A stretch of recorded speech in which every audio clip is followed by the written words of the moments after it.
Welcome back, everybody. Max here with Catrolante, and I did not think I would be back so soon with another junk silver update because I uploaded one yesterday and I bought a bit more than I usually would buy yesterday.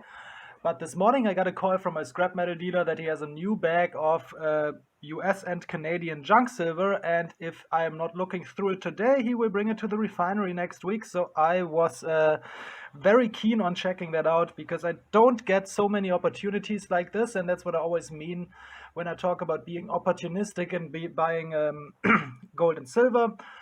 The last few months I was a little bit quiet because the opportunities were not there, and the Christmas period made it a bit more difficult to buy, and the last weeks I emptied up a little bit. But if I get opportunities like today, I kind of really like to take them, and I like to have a little bit money in my backhand to actually use opportunities like this, because this is all very nice stuff and stuff that I really like to stack. What we see here is 250 Canadian dollars worth of junk silver. Spot is at $245 for this lot, so we're basically paying spot here maybe 1% over, which is totally fine because most of it is more premium stuff. There was a lot of junk silver there. There was probably around $1,500 worth of junk silver. I didn't have the money to buy all of it, and a lot of it was common 50-cent and $1 pieces, which are nice, but I like to pick through for a little bit more beefy stuff and a little bit stuff that has some upside. Other than the last times, he actually had quite a bunch of quarters and dimes this time, especially quarters. I bought all the dimes, which was 55 Canadian dimes, so I haven't looked through them. And the quarters I just picked out a little bit. And then I also bought all the US silver that he had today, which was not so much, but there was a few Merc Dimes, there was a few Barber Dimes, all of that kind of stuff. So getting this kind of stuff for junk silver price is an opportunity I can't pass up on, so I had to spend a little bit more money than I wanted today. But as I said, that it's fine. Buying silver privately is always a matter of opportunities, and you will have to use them if they come, otherwise you will not get good deals. So I basically jumped over my shadow a little bit today and picked this up, even though it was a bit out of schedule for my usual silver investment plans, but I had to do it this time. Let me go through this, guys, and sort it out a little bit, and then I show you the better coins, or show you guys laid out what I got here. All right, everything is sorted out, and we have some awesome coins here, considering that we spent scrap value on all of those coins.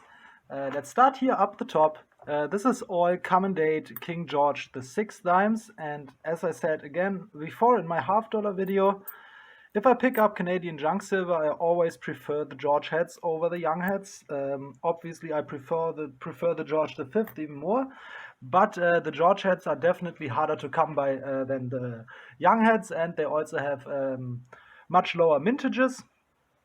This is all the common dates, nothing special. I consider everything under 10 million minted a better date. So we have four 1941s here, which are a better date. They're around 9 million minted. And we have a total of three 1946s here. And they are even lower, around 6.3 million. So that is all lower mintage coins. The lowest mintage here with the King George dimes is the 1939, which is minted at around 5.5 million. So we don't have any of the really insane low mintage years here, especially no 1948, which is a super low mintage year with only 400,000 made. But again, I'm very happy to get 8 better dates out of this batch, and I like to pick up especially the George dimes if I get them for spot value. So that is very nice, and I'm very happy with that. If we move further on here, we have 4 Roseville dimes. They're all in the 40s and 50s, so all older ones. I picked up every piece of US silver that is 90% that he had, and I was lucky that most of it today was actually Barber dimes and Mercury dimes. So we have a total of 10 Barber dimes here, and surprisingly we have actually 2 semi-key dates, which is very surprising because often they're picked out. We have this one here. This one is a 1915S, which is a very good year. Under 1 million minted, definitely much better than junk silver coin, and the condition is not even that bad. And we also have a 1910S, which is around 1 million minted, a little bit over, but also I would consider it a semi-key date. Beautiful to get 2 very nice looking semi-key date Barber Dimes here, which is amazing for junk silver. The other ones are just common dates, but I love the design, and I pick up every single Barber coin I can get for spot value because usually they command a much higher premium, and I was very, very happy. Nothing special here in the Mercury Dimes, but they still remain one of my favorite designs, and the same here. I pick them up if I can get them for a very good price, as many as I can, and I don't really care about the years. I'm a big fan of the US silver, and it is not so common to get it here in Canada. Then we have one standing Liberty quarter. It is not dateless. The date is really, really hard to read, but I think it's a 1929. Pretty slick condition, but not terrible. Those often wear out very, very quickly, especially the date. So I'm lucky that you can see the date. So I'm pretty happy with that. And then we have a bunch of Canadian quarters here. I think I took 12 in the end. He had an abundance of Canadian quarters, so I picked out the George heads and the better dates. There was actually more, and I'm considering maybe buying a few more George headquarters next week or in a couple of weeks if he still has them by then, which I doubt because he said he's going to make a trip to the refinery soon, but you never know. So I had definitely some better dates here, and the best one we have is this key date 1948. This is the second one I find within a week, which is very fascinating because I haven't found one before that, so super happy with that. And then we have a couple of 39s, and we have a couple of we have 137 and 138, so all of the ones in the 30s have a much lower mintage too. They're around, what was it again, 3 million-ish, I'm not 100% sure, let me look it up. Yeah, 2.6 million for the 37, 3.1 million for the 38, and 3.5 million for the 39, so they're not as low as the 48, which only has 2.5 million, even though it's close with the 37, but still definitely semi-key date quarters. There's not so many Canadian quarters with super low mintages, so nevertheless, I definitely prioritize picking those up over other coins, and I'm super happy with them. And last but not least, we have a few sterling silver coins here, even though I think one of them is actually not sterling. This one here, definitely probably the best coin of the whole batch. This is a 1904 Canada 25 cents with King George V on the back. Oh no, sorry, it's actually King Edward VI on the back. And this one has only 400,000 made, so this is a super low mintage year and definitely my favorite pickup today. Besides the Barber Dimes, because I love those. But this one, very nice coin, very hard to find. The date is very visible, which is not always the case with those coins. We have a couple of slick ones here. This one is completely slick. I put it under the microscope. I just can't find the date at all. Considering cleaning it a little bit and gently and trying to find the date on there, because I would really like to see what it is. The obverse is also very slick.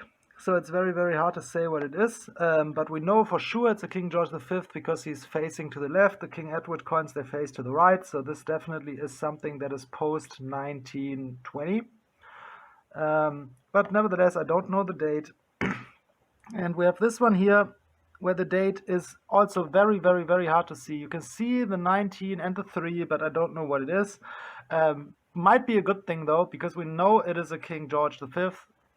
And if it's in the 1930s, the worst case scenario would be it being a 1930, but all the other 1930s King George the Fifth are pretty low mintage years unless it's a 1936. Everything else is below or around 500,000, so that could be a good coin if I'm able to identify it fully, and I didn't really put the effort in to really try, so I think there's still a chance. And then this one here is similar. I can see a little bit of the date, but I just can't make it out fast enough. But this is definitely a King George again, facing to the left. That's always an easy thing to see because those two guys look very similar actually. If you see it here, this is the King Edward VI. This is George V. Nevertheless, I love picking up those sterling ones, and I got them for the same price as the 80%ers, which is definitely a little bit of an upside because they have 12% silver more in them. And last but not least, we have two, actually one foreign coin. This is a Newfoundland, but this is just a South African sixpence, 1938, I think, King George VI on here. And then the oldest piece today is this beautiful and probably my second most favorite coin today. It's in 10 cents, Newfoundland, 1894 with Victoria on them. on the coin. I always like to pick up old Newfoundland stuff if I can get it for a decent price, and spot is a decent price, so I can't really expect much better than this. Overall, I'm really happy with this purchase. Let me guys know which coins you like the most here. For me, it's the King Ed with the 1904 quarter here. It's probably the 2 low mintage Barber Dimes, and I also really like this one, the Newfoundland 10-cent piece. But overall, this is exactly the kind of stuff I want. And again, if you guys have this the opportunity to get stuff like this, be ready, because this is the deals you do not find online, and if you find those things in person, you really want to act on it and have the funds available to actually purchase the junk silver, even though it's a little bit out of schedule. Stay opportunistic, be friendly to your stack, and keep the cost low. And I hope to see you guys next time. If you guys haven't subscribed yet, please do so. That would help me out a lot. And hit the thumbs up button if you guys like this video. And I'll see you next time.